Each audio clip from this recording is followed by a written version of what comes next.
Yay, we can see him.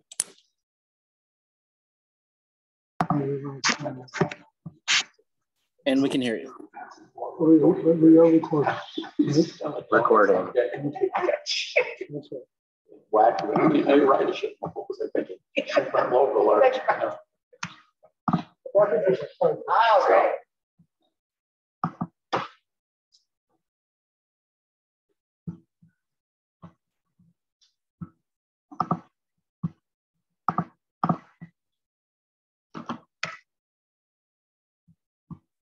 There's somebody else there at one point. Marilyn was on there. Yeah. She messaged me over the market. Who was that? She was at the hospital. I know. She's recording. Okay, so ready? I think so. Okay. All right, let's call the meeting to order. Thanks for hanging in there, everybody online. You still good? Yeah. Okay. All right, the minutes of June 2nd, everybody had a chance to review them. Any changes, comments? All right. Yes. Yeah, I guess I put that wrong. That should be the 23rd. Stickler for detail. Okay. No, but by the way, your date's wrong. First line. I wish you told me. She's so mean. Okay.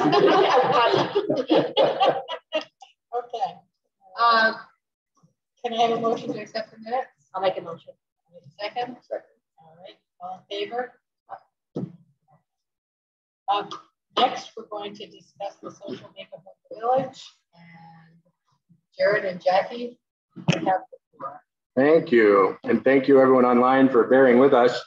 We're going to walk through some social considerations here and hopefully do it speedily. Starting off, we'll look at just some demographics in the village. We'll examine some of the social organizations that are present in the village and what services they provide. We'll talk a little about some of the cultural and educational organizations in the village. Then we'll move into some transportation and parking and discuss how that can affect the social makeup of our village, along with our parks and public spaces. And we'll finish up with some coming challenges that we anticipate over the next 15, 20, 30 years. So to get started, wanted to just share some demographic data. A lot of this comes from the existing conditions report. A lot of it also comes from some data that Trustee Cormo shared with us. Thank you, Liz. Ultimately, we'll start off just talking a little about households and household composition. Based on census data, 2022, we have a total of 2,314 households. Of those, 1,200 are family households. The average household size is 2.1, and the average family household size is 2.79. Those are both pretty consistent with national averages. Our marital status, half of the village, half of our households are married households. About a third of them were never married, and about a fifth were either divorced or widowed. Based on who lives somewhere, again, using census data, just over half of the village's owner-occupied households, and about a third are renter-occupied. Again, those numbers track pretty closely to national averages as well. On the right side of this slide, which I apologize to those of you in the room, you can't see it all that well, that's a breakdown of households by income. In particular, I just want to do, rather than looking through all the data as a whole, group some of these and think about them a little bit in terms of the different groupings we have within the village. So if we take a definition of middle class, roughly $40,000 to $140,000, that gives us about a 60% middle class in the village. 60% of our households fall within that range. While the largest percentage falls within the bracket of 100 to 149,000, that $50,000 range is dwarfed by the number of people who exist in the 25 to 75,000 range. So we have about, 37% of households between 25,000 and 75,000. And if we incorporate folks earning less than 25,000, that's about half of the village. So half of our households have income under $75,000.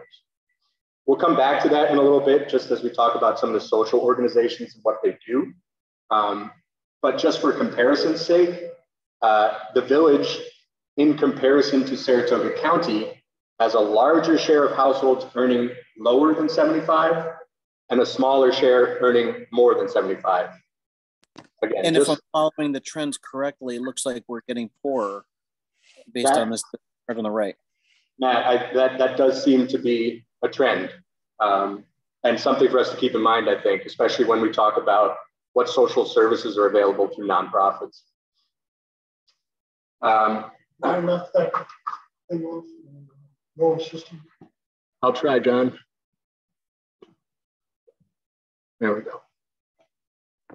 Is there any, that last one there, is there any, that back of that last chart where it says, yes, that one, what is the time frame? Because it says there's a value and then the difference. So it's implying that it was measured more than once. Oh, yeah, Matt. So that's actually a differential between the village and the county as a whole. Thank you. So then we may not be getting, that's not a trend. That's just more of a micro versus macro assessment. I think when we see some other data coming from a LifeWorks report, it may come into a little clearer picture. I don't think that this chart is surprising. 96% of the village is white. I, again, don't think that's a surprising statistic.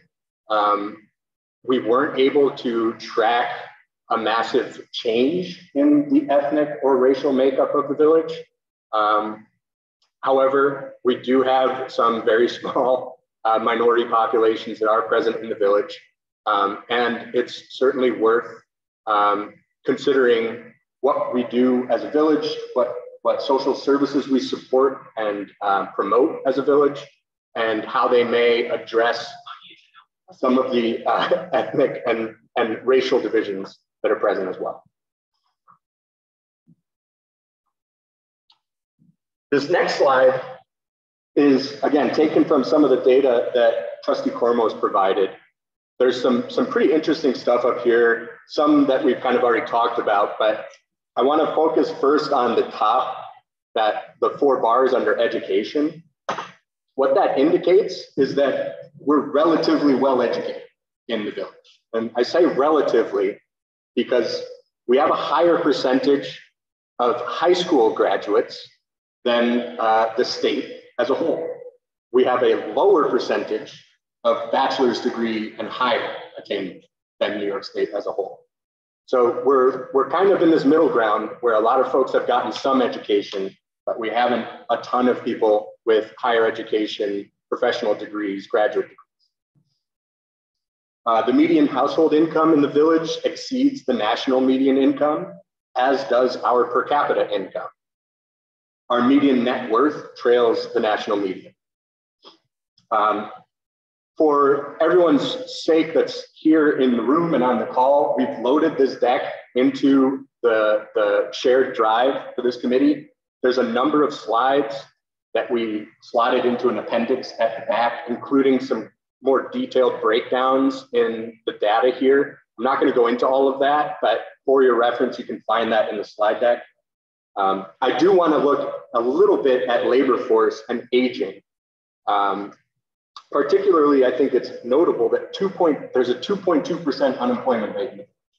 I think that's a pretty notable thing. Compared, obviously, we're in a low unemployment situation nationally as well, but that is pretty significant as a number, how much lower it is than the national number. It also shows that 2/3 of our employed residents work in white collar jobs. Only 14% in blue collar jobs, and 20% are classified as services. Although I think that number is really higher because a lot of these white collar occupations, to me, would qualify as services. Just a few kind of interesting notes that, again, you can find in the data in the appendix. Proportionally, the village has 3 times as many architects and engineers than as compared to the nation. Again, just an interesting thing to me. Computer and mathematical occupations are a greater proportion in the village than they are national. We have twice the number of educators and librarians that live in the village as do in the proportion national. Overall, our blue collar workforce lags the national average by about 10%.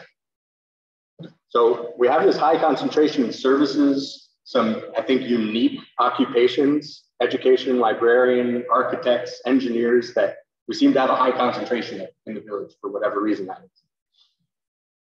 Another point up here is our median age. It's almost 41 years old. The national median is 38. So we're 3 years older. And again, that might not seem like a lot, but that's a pretty significant difference in a median age.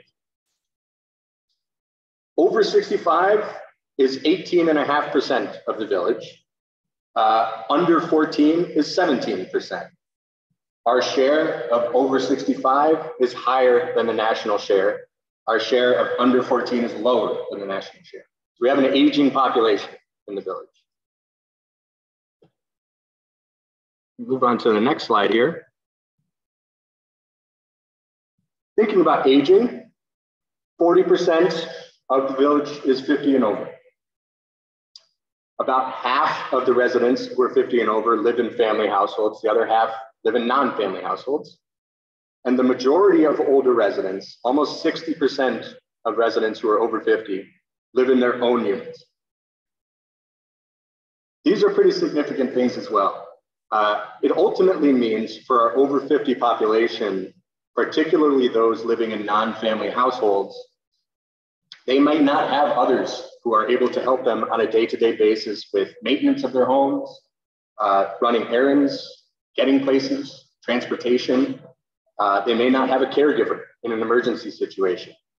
So as we move into the social organizations coming up, we'll see what some of those provide in terms of services for aging in place.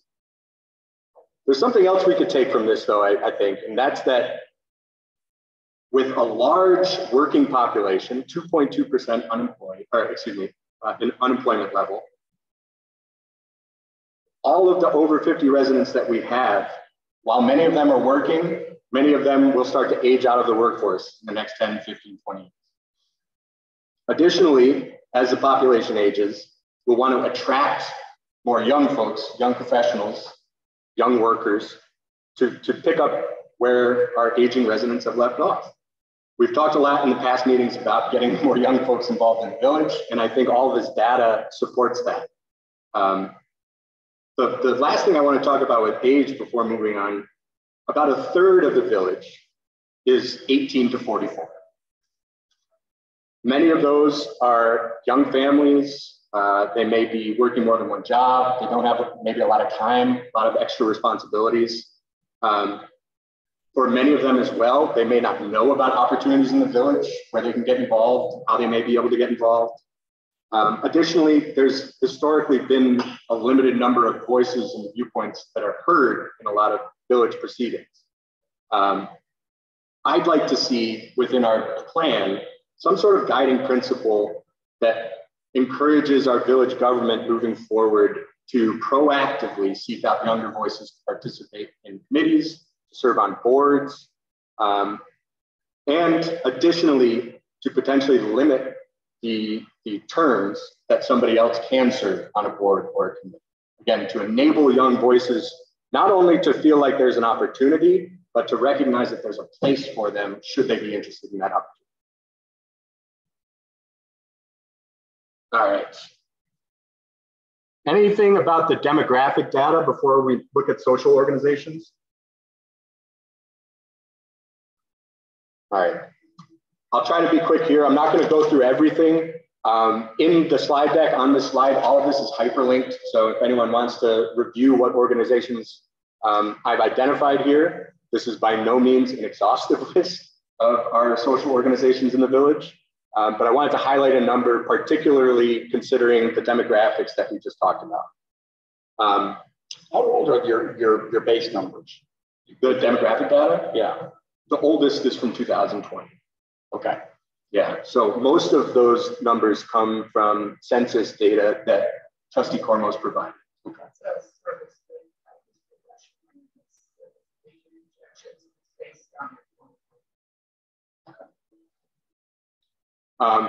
When we think about income and the poverty levels, folks who live either near or below poverty level in the village, there are a number of social organizations available to help them. LifeWorks Community Action is a big one. It was formerly the Equal Opportunity Commission, changed names recently, but they provide a number of services for low-income families, including Head Start, which is a great opportunity for early childhood education. They provide women, infant, and children programs to help young mothers in particular. They have a food pantry that's available. They have a really interesting program that I learned about on their website for weatherization, where they will help fund and organize weatherization in your home if you qualify, and decrease your energy bill, increase your energy efficiency. They also have advocacy and advice programs to help folks navigate the bureaucracies, whether it's in the village, in the county, or in the state. Rebuilding Together Saratoga is another really interesting one. And I think based on some of the conversations we've had, there might be an interesting partnership to be had with the village. They fix homes for qualifying individuals.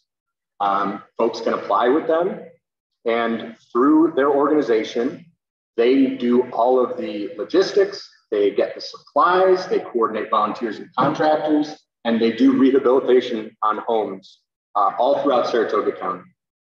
Veterans and Community Housing Coalition helps homeless veterans find housing, from transitional housing to permanent housing. And the Job Link down at the bottom there provides career counseling and services, both for adults and youth who are interested in gaining skills or knowledge about the job market. On the diversity side, we tend to think of diversity, I think, as racial and ethnic, but what we see in the village is economic diversity. We also have disabled folks who live in the village who have different needs than those who are able-bodied may have. Thinking about the racial and ethnic side of it, however, there is also a program from LifeWorks for immigrant services where they provide ESL, English as a second language classes, and they provide legal, health, and other services for immigrants and for migrant laborers who I think we're all aware, many of whom come through the village in the summertime working at the track. The Rotary has a great foreign exchange program. I don't know if anybody's participated in that. When I was younger, we hosted 2 foreign exchange students, one from Brazil and one from Bolivia through the Ballston Spa Rotary. That's what I saw online, yeah. And it's a fantastic program. It's a huge benefit, again, not only just to the folks directly involved, but it encourages the people going to school with students who are staying here to learn about other cultures, to socialize with others who have different backgrounds and perspectives, and just generally provide more exposure to different viewpoints that we might not see in the village otherwise. Chair, can I interrupt you really quick? Yeah. John and I have been speaking about reaching out to the high school, more specifically between Rotary and Interact in student government. So we're on that, right, John? We got that. We're ready to go. But I think that's a great idea. And I just want to say, so far, I love the work you guys have put in. This is really good and really informative. So. Our pleasure. And I'm glad to hear you're on it, Monique. The foreign exchange program is fantastic. I hope to see a lot more of that. All right.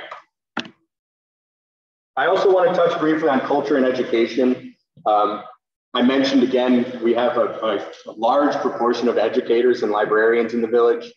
The school district itself is a big part of the village. We reach out through the school district to our neighboring towns, and they come into the village to attend school, to go to events. They're part of the fabric of the village through the school district. Museums like the Saratoga County History Center and the National Bottle Museum provide a lot of cultural and historical value for the village. Also in education, there's a number of daycare centers throughout the village, either home-based or based on, for example, the Church Mouse daycare, other centers like that. And it's hard to overstate the value that daycare brings to a community, both for children who are getting early childhood education, but also for parents who are able to not need to multitask as they pursue professional lives. As a parent of young kids, I completely agree with that. That enables and facilitates a lot of productivity from the type of people that you want to attract. 100% that, yeah. Our alley in the Washington Street area, again, a huge cultural impact from there for anybody who walks around down there. It's not just shopping, it's a display of art and culture that I think gives the village some of the charm that we've talked about repeatedly in our meetings. Taken collectively, I think all of these organizations foster this appreciation for arts and education and local history that we should be interested in encouraging. Particularly in divisive times, reestablishing a shared sense of community is critical for the future prosperity in the village. I can say from my own experience that the lifelong learning I received, the love of lifelong learning from the Central School District, it carries over into the way we appreciate the other parts of the village, the arts and culture and history that are everywhere around us. And I think wherever the village can, we should encourage and support these institutions. So with that, I will hand it over to Jackie, and I can print the slides for you. Oh, Jackie?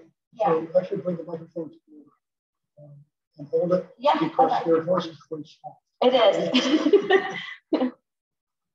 Okay. Do I press the arrow? Yeah. So a lot of this is just data. Can you hear me? Okay. Yes, we can hear you. A lot of this is just data that you can go back and look to before the next meeting. Just information to think about to help you pretty much craft what responses you want to bring to the meeting next time. So we're covering these bullets very quickly. I don't want to take up too much time. So on the right, I don't know if you guys can see in the room, but 78% drive alone. 9% carpool, 4% work from home. These estimates are from before the pandemic. So remote work has become much more prevalent over the past year, 2 years now.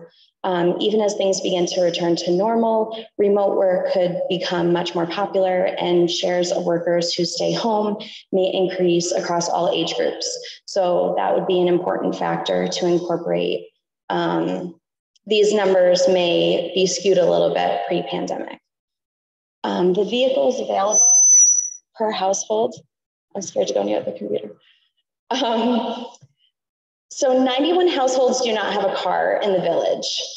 So it is a small percentage, it's 3%, but there are 91 households that are using either public transportation or walking through the village in order to get around. There is 20% that have one car, 54% that have two cars, and actually almost a quarter of the population has three or more. So it's quite different. So that is good to consider when thinking of walkability being important for those that don't have transportation or just access to public transportation. And I'd add 10% in that last slide that do not drive to commute to work. That's a pretty large number, whether they're taking public transportation, walking, taking taxis. 10% of the village that requires walkability to make the village something where they can commute. So there is a map on the right. It just gives you an idea of, obviously Route 50 is the most traveled road in the village.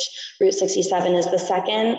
And then as the colors go to green, there's less volume. So it kind of just shows you where the traffic is in the village if you're curious, especially for when we're looking at the business district or where traffic's going to flow into pedestrian traffic. And also for parking as well. What that is actually showing there. I can tell you anecdotally today, the roads were nuts. And it's not unusual between the hours of, say, 3, 4 o'clock and 6 o'clock. I don't know if they can hear me. Oh, okay. Well, I'm going to just talk about it. Route 50, well, yeah, you have it on there. The backup, it can take 20 minutes to get through town. Again, I'm not saying, I don't know if there's a way to do something about that, but I know that is a lot of people think about that. But it's not even now, it's expanded to, so you try to go around the outside. How many people are coming up, getting off exit 13? So you have Old Post Road, you have North Line Road. North Line is brutal. North Line, yeah. I was on North Line today. That was the one I was talking about. Every time we come to one of these things, my husband says, put in a roundabout. Because there is just, it's backed up. 67 coming in off the Northway. Even East Line coming in from like down by Boston Lake, that way. I was coming out of that Stewart's there. I could not turn left because the line of cars were out of sight. I don't know where are these people coming from? Are you talking about that, or is that? Well, on this, we were more focusing on like parking, walkability, just where is the traffic flowing from. I could tell you though, there's some interesting population statistics from a LifeWorks report that used the census data from 2020.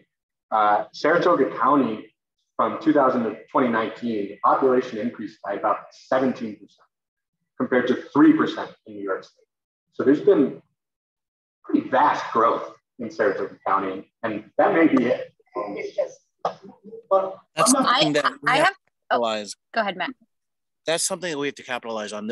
Saratoga County in general is one of the only counties in New York, entire New York State. There may be one, maybe two other counties, but that growing population is a momentum swing. And I think we need to be selective to choose how we engage with that increase in population. It's very rare in New York State, and we have this opportunity in front of us. I completely agree, Matt. And I wanted to just jump in and say around 6 o'clock, I was like, I'm going to run to Hannaford really quick, get home. I'm the parent on duty tonight. Let me get some stuff. And I was like, what are all these people doing? Because, I have a cushy, I work from 7:30 to 2:30, 180 days a year. And I could not believe the traffic. And maybe because I'm part of this committee, I thought to myself, just like, I think it was Ellen was saying, where are all these people coming from? There has been a massive shift, and it's really obvious. And I agree, Matt, we need to capitalize on it. Yeah, the North Line traffic, I noticed it feeds it comes from the Northway, and it feeds all of the communities in just north of town via North Line.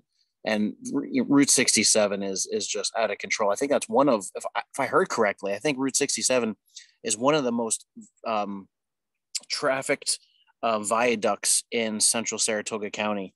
And it's all fed from the Northway, and they're just trying to get back home.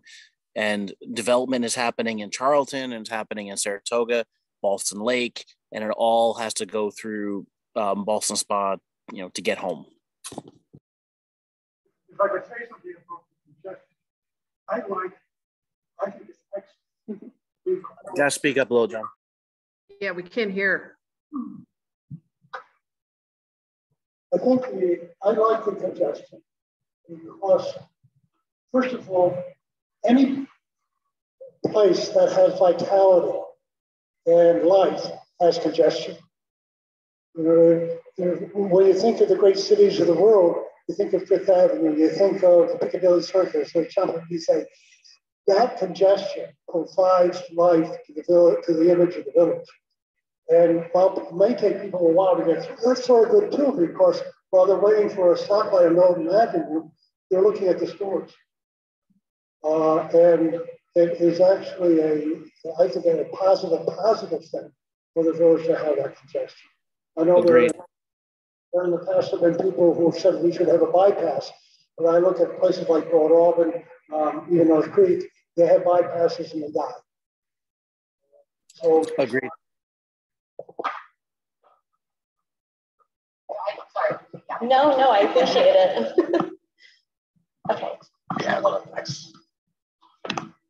So when I was looking at the traffic volume, public parking is obviously an issue. It isn't really adding to congestion too much, but people are driving around. I know every time that I have to go to the post office, I am driving up Front Street and then potentially going around and then driving up Front Street again, or trying to find parking on the side street, depending on the time of day. But parking is listed as a top challenge in the economic development plan, which we had the booklet for last month. According to that plan, the Parking Advisory Committee formed by the previous administration found there is not so much, they claim there's not so much a shortage of parking space, but a lack of enforcement. Therefore, people are parking there too long, or if it's a 15-minute parking spot or a 2-hour parking spot, that people are staying all day. And because it's not being enforced, there is less space available for incoming and outgoing traffic. And it also talks about the fact that there is additional parking, but you may have to walk a few blocks, whereas there's not a lot of signage. So someone coming into the village that doesn't know the village well may look around and just go, I don't know, I see Front Street and I see some parking spots here, but they're all taken and I don't know where else to go. So they were suggesting creating a parking map handout. I think it would be also useful to have it in as a digital copy, or some way for the village to have it on their website with a link to it, so that someone, if they're Googling and they're looking parking lots in Ballston Spa, I mean, I tried to Google it. It wasn't super easy to find out where to park. They were kind of giving me spots where there are buildings that you're visiting, but not actually public parking. So if there was an easy way for someone to be able to look that up on the internet and just be able to, when they're driving, the passenger, hopefully they're not bickering too much. And it's like, hey, can you find me a parking spot while I'm driving, trying to make sure that we don't get into a car accident? And they're able to Google and find very quickly, oh, okay, the village has a list. Let's see if we can find something. And even if it can jump you right to a Maps app, so that it's opening up a location for you. So you can immediately hit directions and then you're navigating to that spot.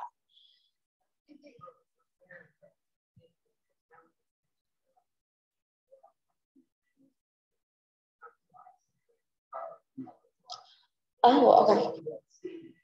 We can't really hear what's being said. If somebody could use the mic. Parking county, we got the county to allow us to use the lot in evenings and weekends, and EOC allows public parking on evenings and weekends, but the signs are different.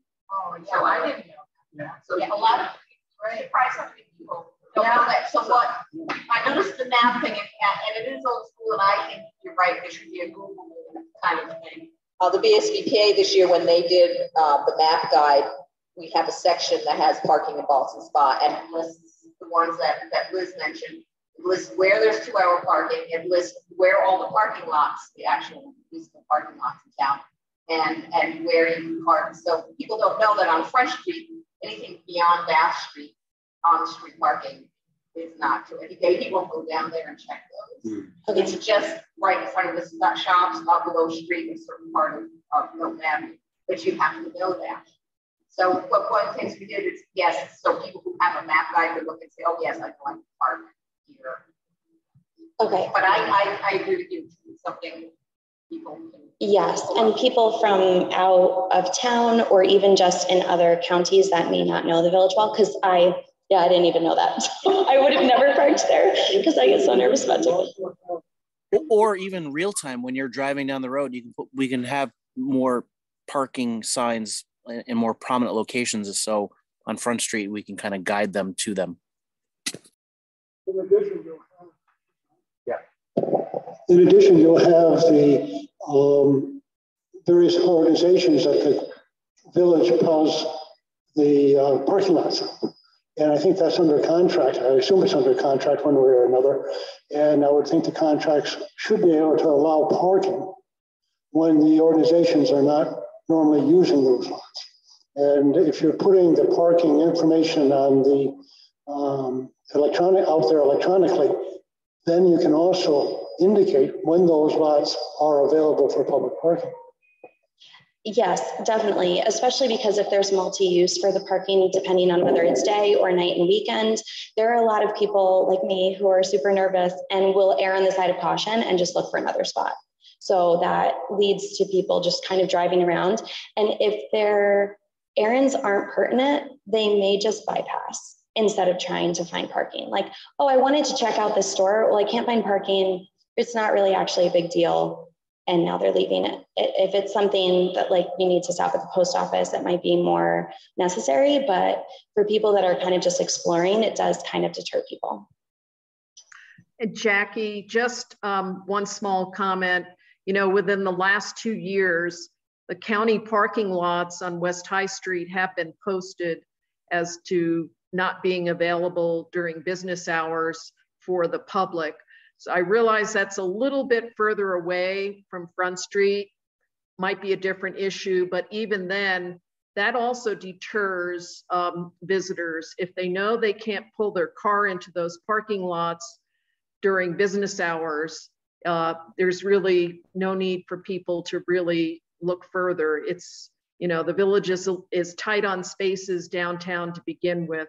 But in the past, people have done that. They've actually used those parking lots, parked, and then walked down the hill for lunch. I've seen it because I live in the neighborhood. Now with the prospect of possibly the county exiting that area, that's just an opportunity for the village to think about, maybe to capitalize on the unposting of those lots in the future, if and when the county, you know, decides to vacate that area. Okay, thank you, Marilyn. So I just wrote down the transit service real quick so that everyone is aware of it. There's 2 major routes to Schenectady and to Albany. Obviously, those are also the routes that are on the most highly trafficked roads, so that's also adding congestion. But these are definitely used by at least those 91 households that do not have a car, but also potentially other households that only have 1 car.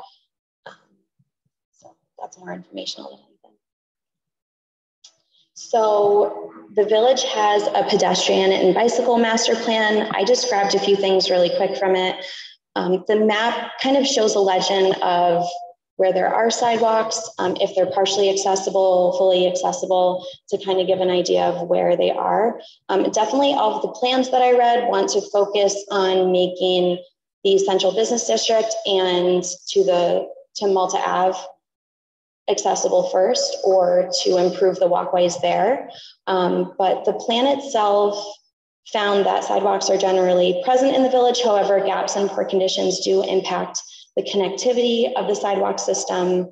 The presence of stop bars, crosswalks, ramps, and detectable warnings at unsignalized intersections varies, and marked crosswalks are often missing at intersections within residential areas.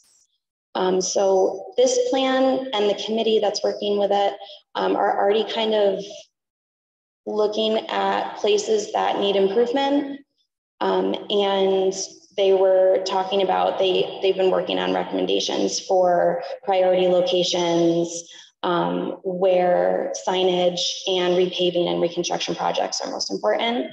So I added the link on the bottom just in case anybody wants to look through that. But this is just a good map to kind of look at, especially with those households that either have 0 or 1 car, or just don't have access to a vehicle at the time, how accessible downtown and the school is to them. In the past, the village never required people to put sidewalks in front of their house, which is crazy. And you look at whether you're coming in on Route 50 or going south near where the schools. I mean, now they're putting up a brand new gas station down there. I'd be shocked if they actually put a sidewalk in front of it. course, all the kids come out of school and they walk across Adirondack Trust, which has no sidewalk. And then, you know, Snowco Station, which will have no sidewalk, go to McDonald's. I mean, it's not rocket science to know that there's some areas that the village could actually move forward on and say, look, just when you're building a house in town, put a sidewalk in. I think it's a great idea. I hope they decide. Because it's just that kind of takes care of things. And then as you redevelop property, which will happen over time, when you go to redevelop something, put a sidewalk in. You know, like the folks that I see walking down the road, coming from, you know, the small grocery store up in, you know, on 50, I mean, we're coming over, you know, it's crazy. We haven't had sidewalks. Yeah, people stand for. To add to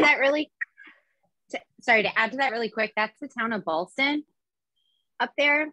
And so there's that to keep in mind, but I don't disagree with you at all. We had a student, I'm a teacher at the high school. We had a student who was hit by a car this year. We've had multiple students who have been hit by cars.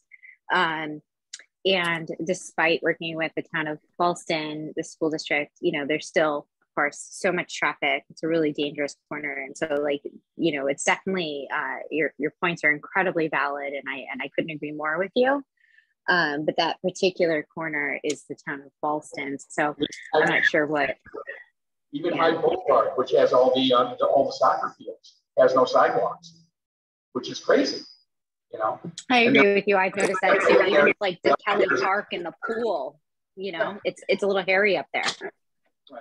So I didn't hear everything that you said, but it sounded like, see if I can regurgitate. It sounds like any new construction or rehab, something along the lines of zoning in order to either fix or implement or construct new sidewalks. Is that what I heard? I think that's reasonable. I think that's what I thought. That's what I thought I heard too. I think I don't think the cost of sidewalks, however much it is per foot, is going to, you know, defer a redevelopment of a commercial property. It just doesn't make any difference. But if you don't require we put it in, we're not going to put it in.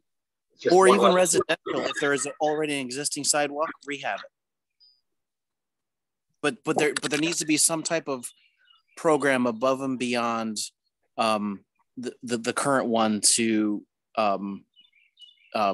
help facilitate additional sidewalks in the town. I think sidewalks, pavement, street lighting, those are just basic table stakes of a village, and it's a big one. Can we add to that just even like signage of streets? Like you know, I'm up on the center, as you guys know, there's the signage is horrendous. We've actually had an ambulance multiple times show up to our home, and they were supposed to show up to West Street. So it is a matter of public safety. Absolutely. Definitely. Even in northern Ballston spot, I couldn't agree more. We have a street called West North Street. Probably 5, not even 10 years ago, the fire department, the local fire department, was up and down trying to find a certain number on West North Street. Ended up not even being on West North Street. So I agree with you on that. Just to assure everybody, we at DPW actually inspect and qualify all street signs as urgent need or semi-urgent need for replacement. We have identified 91 of either badly damaged or missing entirely. We have quantified the cost to replace those or their posts and signs at $14,840, I believe it was today. We sent that over to the county, who is going to work to try to give us a host benefit related to replacement of street signs. Actually, I'm sending that tomorrow, to be honest with you. Speak out of turn. I just want to make sure that it look good. We'll be sending that over tomorrow, and I'm hoping that the Board of Supervisors gives us some level of that so we can start that process. Sounds like Frank. Is that? I think it's Frank. Yeah. Is that? Yeah. Thank I'm you, Frank. thrilled to hear that. I'm thrilled to hear that. Thank you. Yeah, me too. Absolutely. No Thank you. Yes, please, Frank. Can I come on the fire department, anyone? Hello? Hi, can I come on the ambulance in the fire department? Can you hear me? Bob, can you say that again? I just want to make a comment with the ambulance in the fire department. You guys, mentioned before. They have upgraded some of their systems that they have with the county and with the fire department. They want some, not 100% sure on as far as the fire department. Every fire truck has an iPad in it that has, they get their information location-wise from the county, goes right to the iPad and directs them exactly where location is now. It wasn't back then when they had those calls, but I can assure you right now that's how it is now. I believe the ambulance is also working on something like that, if not already have it in place. But without talking to Rayad, I don't know that for sure. No, that's great to hear. Yeah, that's awesome. Thank you. And I think as technology improves, we're going to put it all together and just like get it out of the park. It's a growing process because technology changes. As most of you probably know, like every 3 months there's new technology and whatnot. And what happened, like the fire department uses a program called I'm Responding, which is integrated with the county. That's where they're getting their information from. And that's as things update and upgrade with I'm Responding and with the county, it comes up, it filters down to the fire departments. So it's not just Boston Spot Fire Department, we also like Milton if they choose to do what we did, so on and so forth. The technology is there, it just has to, the fire departments have to capitalize on it, and our fire department has. Great, thank you. So you guys can read the top when you're browsing through it to kind of brainstorm for next meeting. But at the bottom, just to bring up when we were talking about the sidewalks again, there is a sidewalk reimbursement plan. However, most residents don't know about it. So again, it's mostly about just dispersing information and advertising certain things to the community that are already readily available. So just a quick slide on our parks and public spaces. So you'll see the green for each of the parks in the village. Kelly Park has a pavilion, a playground, a dog park. Wiswell Park, although smaller with a gazebo, definitely has a lot of events held there. The Ballston Spa Village Pool has their Swimming Under the Stars in the summer. There are a lot of great events that happen. It's more of, I think for next meeting, it's more, we have talked a lot about certain things like the movies in the park. How do we best use our spaces? So Victory Circle and Kelly Park are the largest, but I feel like they have the least amount of events in them. Compared to, correct me if I'm wrong, I feel like Wiswell Park has a lot more going on, like with the farmer's market and yes, it's right downtown. But there's a huge field in Kelly Park. There's a huge field in Victory Circle. So trying to think of the best way to utilize those spaces since they just seem underutilized right now. Jackie, sorry to interrupt again. Sorry. I've been thinking about doing like, can we do fireworks in Kelly Park? Is that something that's like off limits, or wouldn't that be a great place for us to do that for, 4th of July and other events? Just a thought I've always had. Fireworks. They used to do that for like an autumn. Didn't you say like an autumn festival? Yeah, autumn. Little. One of the other areas, which is not a village area, but is public and should be included in parks and public spaces, is the cemetery. Okay, that is a fantastic place for walking, running, exercise, any type of passive recreation. And the Cemetery Association wants it to be used. Okay. So even though it's not a village-owned space, it should be included in that. Okay, perfect. Awesome, thank you. I think it's also worth calling out that Victory Circle Park in particular is completely unutilized.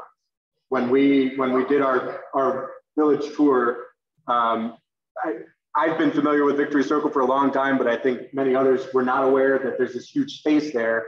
And particularly on the north side of the village, where there's not a lot of green space, that spot is ripe for use somehow, whether it's playground space, sports fields, pavilions, something that could encourage folks who live either right in Colonial Hills or in the north side of the village to gather over there. Yeah, and even if you have events at Kelly Park after the pool hours that are running, I mean, there are so many people at the pool, especially from 2 to 5. If you're having an event right across the creek and people hear that there's something going on, a lot of people are walking to the pool from around the village. So people will stop by the park on their way home to see what's going on. And I can hear the pool from my house, so I know that the people in the pool can hear what's going on in the park. Go ahead. So this is just an extra slide. I found in the tree inventory and community forest plan just an interesting tidbit that they wrote, that front yard trees can increase residential property values, tree-lined commercial districts, shoppers frequent businesses more often and longer with a greater willingness to spend funds. And strategically placed trees can improve both heating and cooling costs for homeowners. So I thought that was just good to know. Yeah, along that,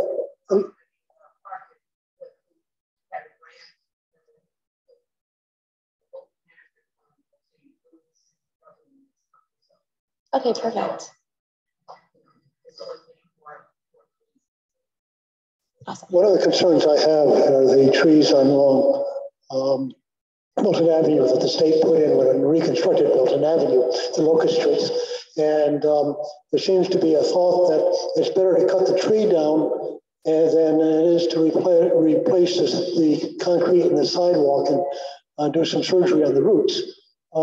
And I think that may not be the way to handle it. That's what happened by the Lincoln building. And as you can tell when you drive down Milton Avenue, all of a sudden you see this bare area where there are trees that will never have the growth that these particular trees have. But you have the sidewalks that are sticking up 3 inches in the air. And I wish that we would look at the possibility of taking the sidewalk up, dealing with the tree, put the sidewalk back, knowing that in another 15 years, we're going to have to do the same thing with the sidewalk because the tree is far more important than the sidewalk.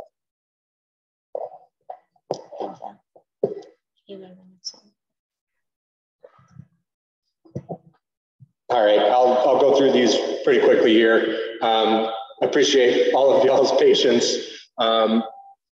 We just wanted to identify what we see as coming challenges and how they could impact the social fabric of the village. Automation will likely impact white collar jobs in administration, office support, blue collar jobs in production and manufacturing, services like healthcare support, food services. Based on the labor force statistics we have, if automation were to occur tomorrow, 15 to 25% of our workforce could be impacted by that. That's, again, a significant number, something we need to consider as we move forward. Electrification carries expensive and for some cost prohibitive retrofitting and upgrades. We have a lot of social service organizations that we looked at earlier that can help alleviate some of those costs for folks. Migration to our region will likely continue to increase. We've talked about this before. I noted the population growth that Saratoga County has seen in comparison to New York State, but we have high-tech industry in the greater capital region. We have a relatively, I wouldn't necessarily say pristine, but we have a good environment around us that people in the future are going to more and more, I think, prioritize. Similarly, climate change, while it may not impact us directly like it will coastal cities or some of the southern states, we'll likely deal with indirect challenges, like, again, increased migration or an increased need for intensive agriculture in the region. I'll just finish up by kind of paraphrasing a former government official and saying that we do not know what other unknown challenges are also out there, right? It's just ever more important that we continue to foster a community by supporting cultural organizations, by supporting the social organizations that support our residents in need. And in doing so, we can provide consistent and good quality of life for everyone in the village.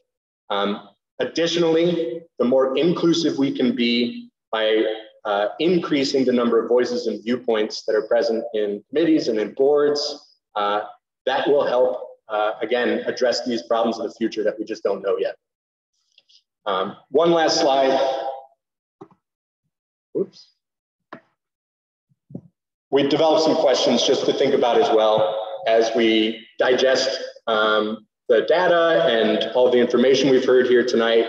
Again, you'll find all of these in the deck, so I won't read through them all. But beyond the questions, if you're interested, there's also all of those appendix slides I mentioned with further data. Thank you all.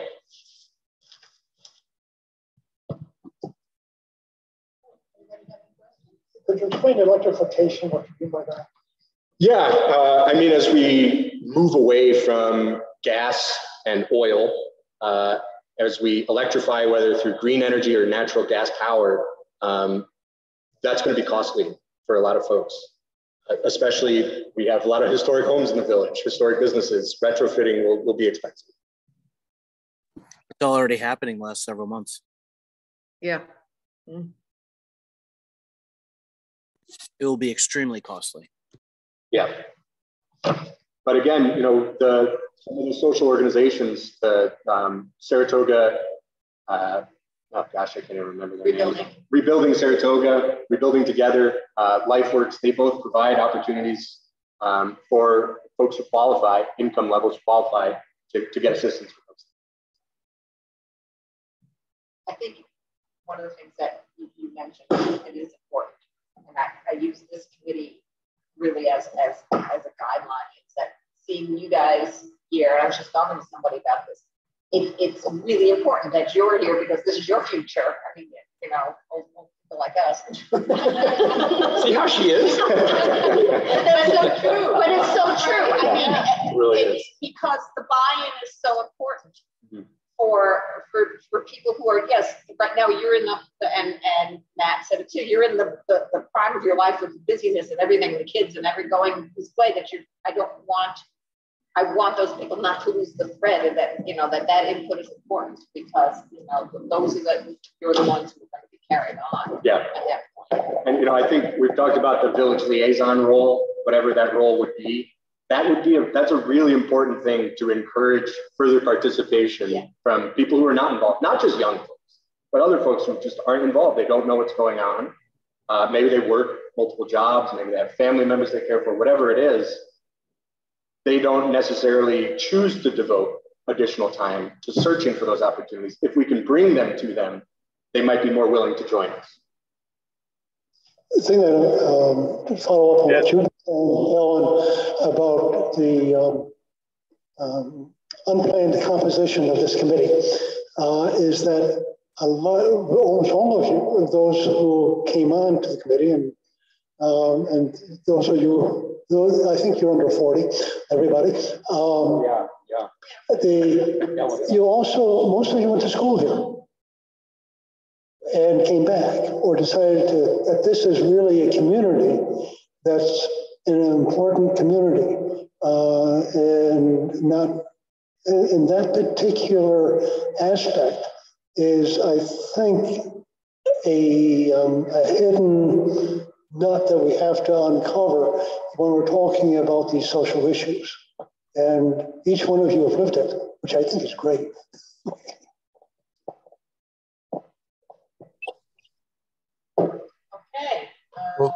Well, one thing I wanted to mention is a lot of stuff you mentioned, things change on a yearly basis. What's good today is going to be changing next year and a year after that. So some of the requirements we have today, they're going to keep changing. They're going to either be more or they're going to be less. And as far as retrofitting houses and whatnot, some of these houses are well over 200 years old that may not be able to take it. Their grid in their house may not be able to take putting in for electric cars or anything like that. So that's something else we got to think about, how we're going to help them, or how we're going to, you know, move them forward. Mm-hmm. Fully agree, Bob. Yeah, I think the village should have a role in helping folks meet those needs, because it's going to happen. Maybe not electric cars in everybody's driveways in the next 10 or 15 years, but the electrification of the grid, the slow kind of disappearance of natural gas as a heat source, that's going to occur over the next 10, 15, 20 years. Yes, and some of these houses that are over 200 years old, when the wind goes through them, you can really feel it. So it's something else that, you know, that they have to, and it's a homeowner that has to address it, but still, it changed. My point I wanted to make is it changes on a yearly basis. So it's whatever we do with this, we have to include that into it as well. I think to build off of Bob's point just now, if you were to zoom out a little bit, and some of the challenges that Bob is like specifically laying out, incentivizing homeownership as opposed to rentership, that will not assuage, but put a little skin in the game so people actually commit to actually tackling the wind going through the house or upgrading the heating system, things like that. So that's kind of where next meeting I'm going to lean into, you know, that element as opposed to rentership is homeownership. Right.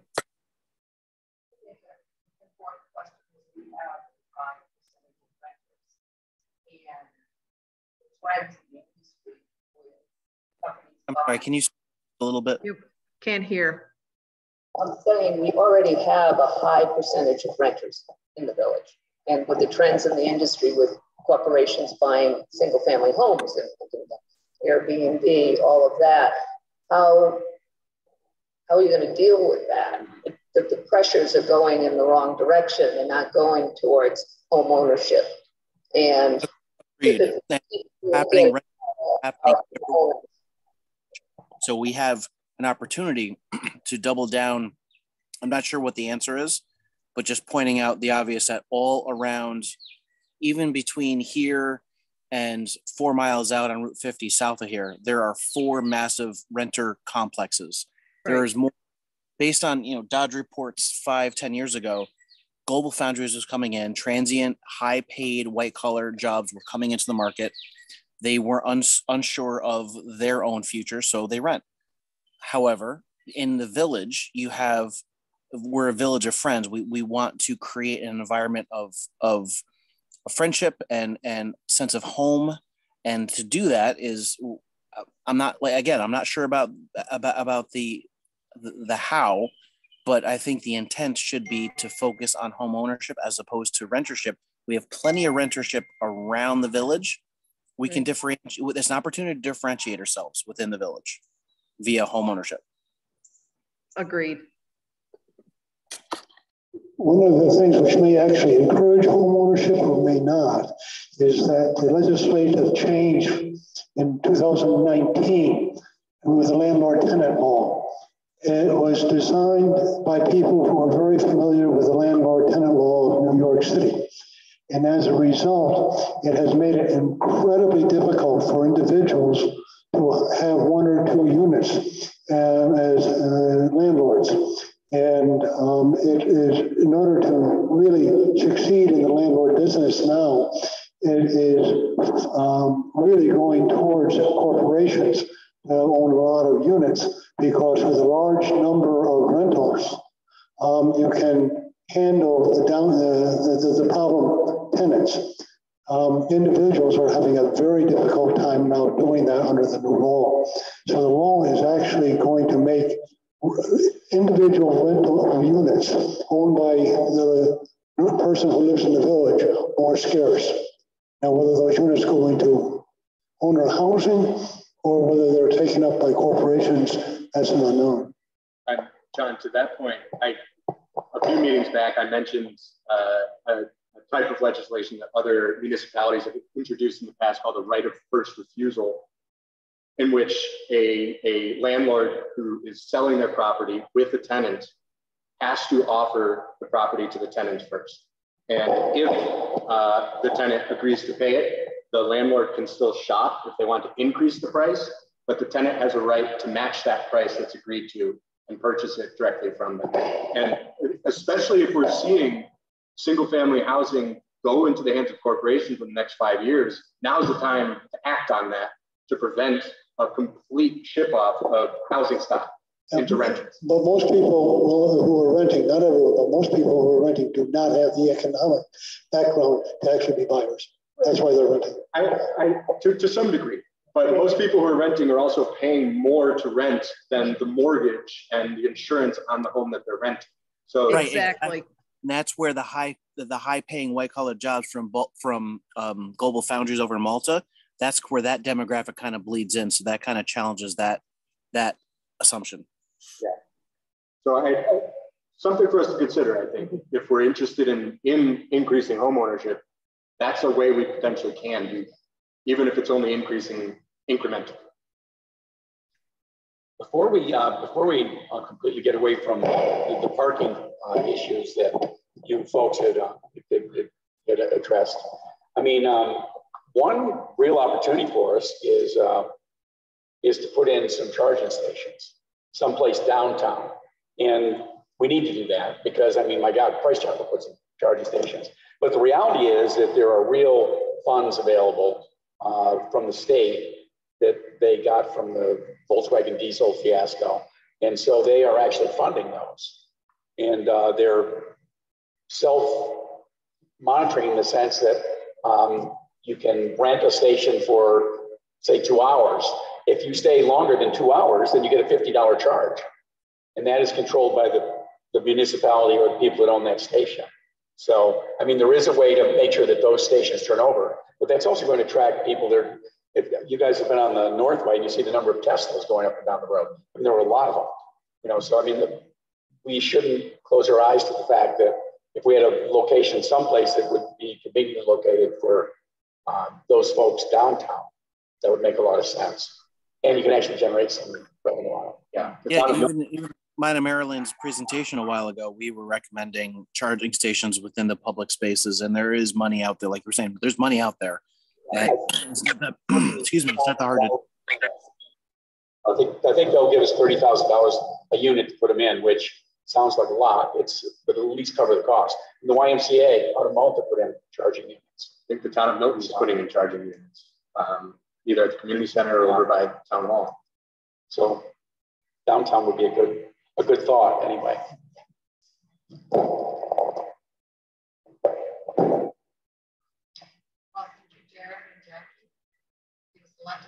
For next time. So all this is on the website. Right. All of this is in a new folder in the Google Drive called Social Considerations.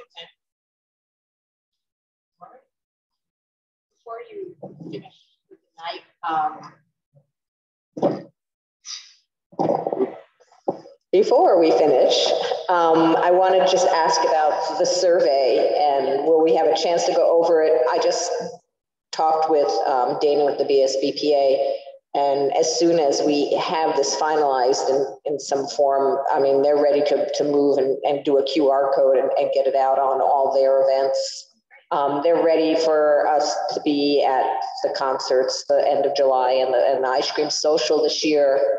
A lot of these social organizations are going to be the servers this year, and they will have tables there as well. So that would be a great place to be set up. So I know we just got this, and Amy is not here to kind of. She has said that if we get this to them by early next week, they will have it available to go for Thursday in hard copy. And also she's talking about doing the QR code too. So I think it's just getting everybody on the same page for that.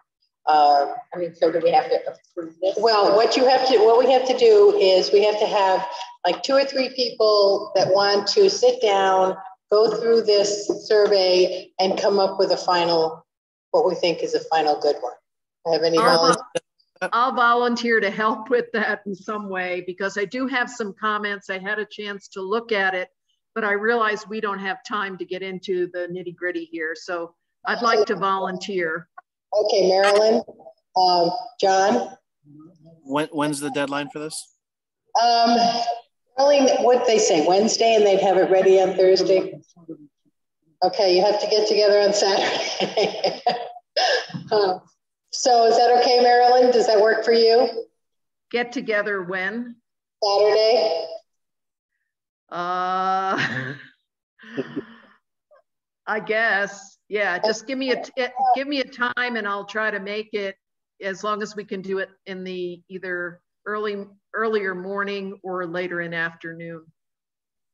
I'm happy to provide red lines, although I will be in the Adirondacks on Saturday. Okay, so will I. So Marilyn and John, Ellen, no. Anyone else? I'll be gone too on Sunday. Is there some reason Monday is bad? Oh, you're going away. That's when I'm leaving.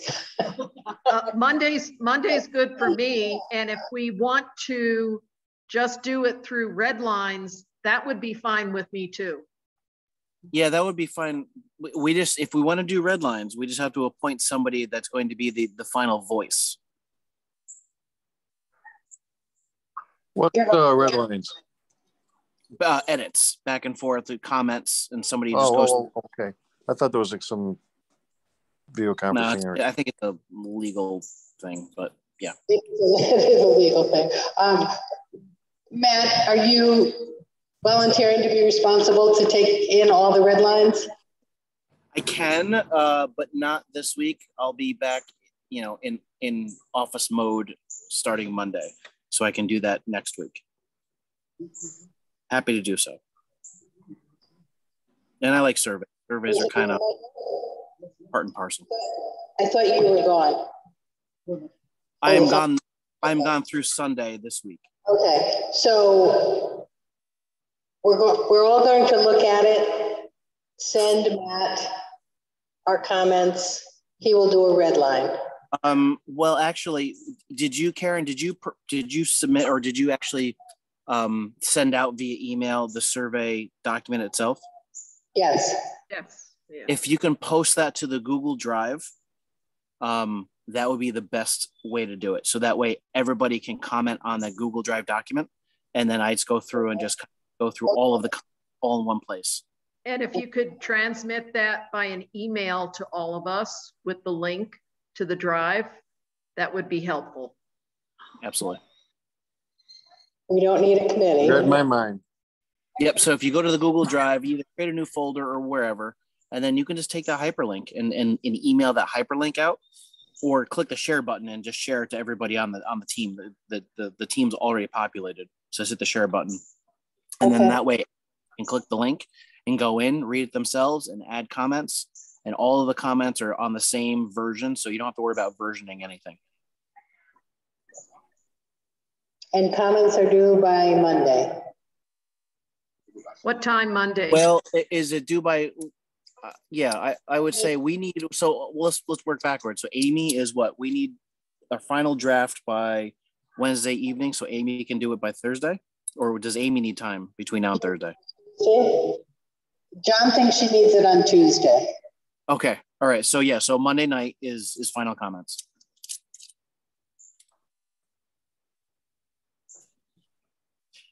And then Karen, you're going to send out the link once it's posted to the Google Drive? I'm going to attempt to do that. I have never done that before. I know it's not that hard, but it's a new skill. Anything that can go wrong will go wrong, but I will attempt it. Just give me a call. My question is, if everybody's getting everything to you by Monday night, are we going to see everybody's comments and before we get it to Amy? So how Google Documents works is basically you can view, everybody at the same time can view the same document. So once you the Google Drive and then you click the document, you'll see actually real time people typing in the same document as you're typing. It's really cool. So everything's it's the same version real time. What if someone has a problem with somebody's comments though? Do we have enough time? They'll make a comment, and then the arbiter, like I was saying, somebody who's elected to be arbiter will go through and make the final decision. Unless you can make a comment on a comment, and then we kind of come to a consensus over comments. But that's how it's usually. You just basically work from the same piece of paper. That's all you're doing. Should Amy be the arbiter? But I think collectively, we just need somebody to have a common voice to say, Amy, here's the committee's draft. Right. Do what you will with it. Right. Okay. So Karen, if I heard correctly, Monday night, everybody has to have their comments on that Google document. Right. Okay. All right. So that's the survey. We're planning, she's going to make many copies. I can't remember what she said, but hundreds of copies that will be available for physical survey taking, but also with that QR code, they'll be able to just take the survey whenever they want to. And her suggestion was to get some of these out in poster form. Put them on Coffee Planet if they let us. Put it, wherever you have a gathering of people that might be willing to just take the survey. And I believe I signed up for the ice cream social, so I'm happy to go and sit down and pass out surveys, either the QR code or otherwise. Okay, so you're on the ice cream social. I don't even know what day is that, Karen? I'm sorry, I'm slacking. August 4th. Okay, it's on my calendar. I just don't have my calendar in front of me. I'm on vacation mode. I need a couple of volunteers for next Thursday night. Jackie, anybody else? You can't do it? Okay. I'm sorry, I'll be in Ecuador. I can't do it. Come back for that? Yeah, sorry. Anyone else want to volunteer for next Thursday night? All right, Jackie, I'll do it with you. So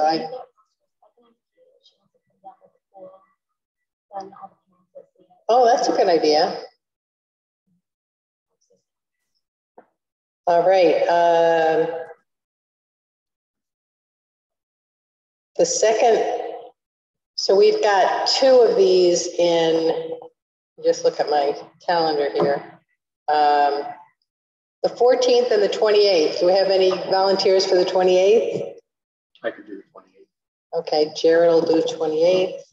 And what time is that? Is it 7? The concerts are 6 to 8 and they're down in Ironsville Park. And I'll talk to Dave Walmer. I mean, he knows the expected, but he's the concert chairperson. So I'll talk to him ahead of time so he'll know to expect you guys. And the ice cream social, we've got Matt. Was Amy going to be at any of these? Amy is going to be on the 28th. Oh, okay. And the ice cream social.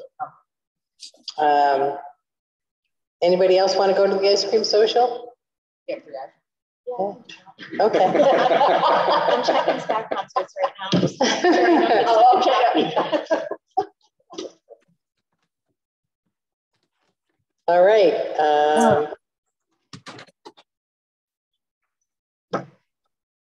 That was nothing.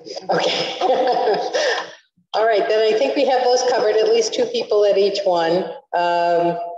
Anyone else that wants to go, obviously, could just walk the crowd and hand out surveys, but thank you. The other thing, I think that's, you got anything else you wanted to talk about? Karen? Yes. I have 2 questions and I apologize that I missed the front end of the meeting, but the 2 questions relate to the meeting minutes and I don't know if you've dealt with that yet. Yes, that was our first thing on the agenda. Okay, so I still want to ask the question for clarification. I'll start with the one that's the easier question. Last page of the meeting minutes, it said, it was noted there had been no press release on the village website announcing that BN had been hired or that a planning process had been going on. Producing informational releases for the village is no one's job. If they are to be done, they will have to be supplied by someone, blah, blah, blah. I thought as part of the contract that we had with the consultant that one of the delivery items, and maybe this has changed, but one of the delivery items was that the consultant was going to provide content for use by the village staff and the committee for posting on the village website and social media, content for the outreach program described in the plan. So am I missing something here, or is the consultant, you know, have they backed out of doing the outreach part of the job, or what can you tell me about that? Amy has been working with Jen. They've been going back and forth, trying to get the website to reflect what we need. They cannot put the link to Behan on there because it has all sorts of Behan advertisement on their link. No, I understand that. That's not what I'm talking about. I'm talking about basically in the meeting minutes, it says if a press release has to be done, it's got to be done by somebody else, you know, over and above those that are being done by Ellen announcing our meetings in the press. So what I'm asking is the consultant not doing content and press releases for us, a straight press release to kick off what I thought on the plan was, you know, the community engagement about the process and the consultant.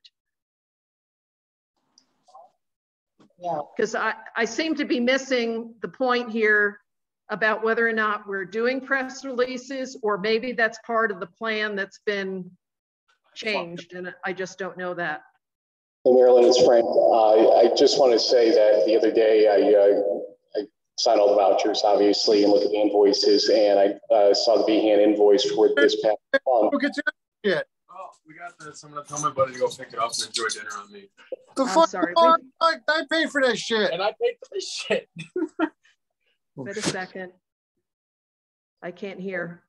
We're back, don't worry. So anyway, I pulled the voucher the other day because I saw that we've reached the 25% threshold of $60,000 that's been assigned to this. And I asked Denise to write to Karen and to whoever the person at Behan was listed on it to get a meeting. And I think questions like yours need to be addressed. I'm concerned about how far we are into the process, which isn't very far when it comes down to what their work is and the fact that we've hit the 25% level already. And just want to discuss where we're going from here, what the deliverables are expected to be, et cetera, with both Karen and Behan, so that we make sure this relationship doesn't go off the rails or that we go over budget in a way that's not intended here. So I think if you give us an opportunity, if you have any questions like the one you're just posing there, which is very valid, be happy to, if we can get a sit down, ultimately address that type of question, definitely. Okay, so just so I understand, somebody's going to really ask Behan and the consultants to do the press release, because it appeared in the meeting minutes it was not Ellen's responsibility to do that, which I agree. And if the consultant said, what, you know, if it's not their responsibility, I just want to say I'll be happy to pull the information from Amy and do a press release, but we need to have something on the village's webpage or their Facebook stream to kick this off, because we're going into a critical part of this process, the public engagement, and we have not put press out relative to that. So I'll leave it to the committee to decide who's going to do what, but I know when I worked with Matt and Karen, the plan does show the consultant must be doing something relative to that outreach. Agreed. And if they need help, I can volunteer to do that, but I don't want to lose sight of that. That's very valid. When I did this last press release, because we were not meeting in August, I kind of piggybacked onto these are the meetings in July to say that we aren't meeting in August, but we will be doing the outreach and we'll be doing the survey and stuff like that. But again, I was only working with the information that I have, and I feel like I didn't have all the information from Amy. So I was just being kind of general, just, okay, by the way, this is what's going to happen. But I agree, there needs to be you know, and I'm not a professional press release person, you know, I think there needs to be something of substance that's out there, you know, on the village website, in the public domain or whatever, from them. And if that's something that you're paying them for, I mean, you're not paying me. Right. That's right. And that's all I'm asking for that's all I'm asking for follow-up. And then I do have a second more difficult question I have to ask, not related to that, but. I believe that is a deliverable. And to Frank's point, if we are at the 25% mark, Frank, I think that's a good idea just to kind of get a check on where we are with regards to spend versus deliverable. And Frank, did I hear you correctly that we're at the 25% threshold of the total PO, or is that correct? And that's why I want to make sure that I am reading that correctly, that they're putting it incorrectly and everything else. And let me just reassure you, I'm not trying to take over this committee in any way, shape, or form, prevent your work. I just want to make sure that you're doing your job. I just want to make sure, because of the timing of everything. I do remember the reaction of Amy, I think, when she realized you were so deep in your process and continuing. And so I'm wondering if there was not a misassessment of what they needed to do and the timing of it. So I think it's just a good conversation to have to make sure that we stay within the confines of the money, but also get what we need to get for you, for the village, et cetera. So that's the only reason why I'm asking for this meeting to occur. Yeah, no, that's great. And I know that several months ago, the steering committee did ask her to start the process of developing and pulling the information together from all of the existing reports. And that, you know, that in itself is a lot of work there. So we had asked her to do that months and months ago, and maybe she just hasn't presented it because we've only asked her to attend one meeting each month. And maybe that will come together. But again, just back to the frame of reference, just to get that press release out, we need to make sure that happens. And also I noted tonight, not to make this too long, but she's supposed to be at a village board meeting reporting out no later than July. So that would be the other deliverable based on the proposed schedule that she gave us. So my second question also that popped up during the meeting minutes, I'm going to try to make a pitch for this. I know it came up at our last steering committee meeting, and that the visioning session is scheduled for September 1st for 2 hours. I don't know if there was any further discussion about that for the part of the meeting tonight that I missed, but I'd like to kind of make a pitch that if we're going to do an important effort in comprehensive planning and outreach to the community, it's really tough to do that on a Thursday night before the Labor Day holiday. And I'd like to make a pitch for moving that visioning meeting to the following week. We thought about, and I think we're rehashing it a little bit. Everybody last week or last time we met was we're thinking after Labor Day, schools involved, sports, everybody, you'll get less commitment from folks the week after versus the week prior. I think that's where we ended up on. We'll see how that turns out, but it's something I just wanted to make a pitch for. I think it's so important to do that at a convenient time, and I'm not quite sure the day before everybody takes off for a long weekend is the way to do it, but be that as it may. Thank you. I have one question to ask too, and it's regards the survey. With that survey, how else are we doing? Are we giving this out besides out these concerts? The only reason I bring this up is because at these concerts, you don't only have village residents, you also have people that are from surrounding areas as well. And that shouldn't be the only way we deliver these survey, because you won't get the participation that we hope we get. Right. What we're talking about doing is putting posters up in different businesses around town with the QR code so that you can just use your cell phone and answer the survey that way. We can also put them wherever anyone would like to take a bundle and leave them. We're going to have plenty of copies. So if you have some suggestions or anyone wants to take some copies and put them somewhere, the more we get out there. The only thing I'm thinking of is some of these senior housings that don't have cell phones to scan that, that don't come out to those concerts and whatnot. Granted, they go shopping throughout the village, but like Doubleday Woods, not everyone in Doubleday Woods ventures out of Doubleday Woods. So, and I don't know if they have opened up Doubleday Woods to where you can actually go in, because last time I knew you couldn't. But like there, or even at Mohegan Hill, that facility as well. And I'm just thinking of the older generation that doesn't have the technology and doesn't care to have it, to be honest with you, and doesn't get out much. Perhaps Right. maybe an email, or not email, but a direct snail mail or something along those lines. But I'm just trying to see, because I know, like you presented tonight, most of the village residents are over 50, and not everyone over 50 uses and utilizes the technology at hand.